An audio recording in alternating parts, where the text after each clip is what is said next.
L'homophobie dans les pays de l'Est, c'est la thématique de 3 km jusqu'à la fin du monde, un film qui d'ailleurs avait été présenté au Festival de Cannes. Donc dans ce film, on va voir l'homophobie dans la ruralité en Roumanie et c'est un constat glaçant que nous fait le réalisateur. Alors dans ce film, on va avoir un homme qui va revenir un soir chez ses parents après s'être fait tabasser.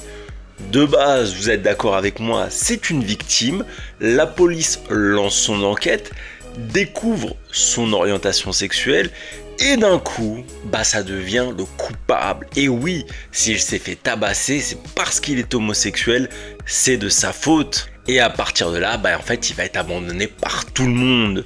La police locale ne va plus prendre sa plainte au sérieux, sa famille va avoir honte et ça va commencer à devenir très compliqué pour lui.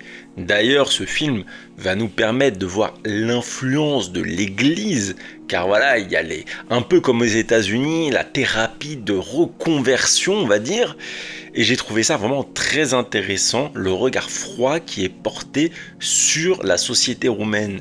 En plus, il y a quand même une nuance dans le sens où on voit que l'État central, il y a un moment, il y a des commissaires qui viennent de Bucarest, donc la capitale, et eux par contre, ils ont un regard différent, ils n'ont pas un regard aussi traditionnel qu'il y a dans la ruralité, et ils essayent de faire passer le message, mais on voit quand même que les choses elles sont très difficiles, il y a vraiment une résistance des habitants à accepter l'homosexualité. Et finalement en fait avec ce film j'ai remarqué qu'on n'était pas forcément attaché au personnage, j'ai pas trouvé de lien qui se faisait avec lui, mais par contre c'est l'histoire qui va être intéressante.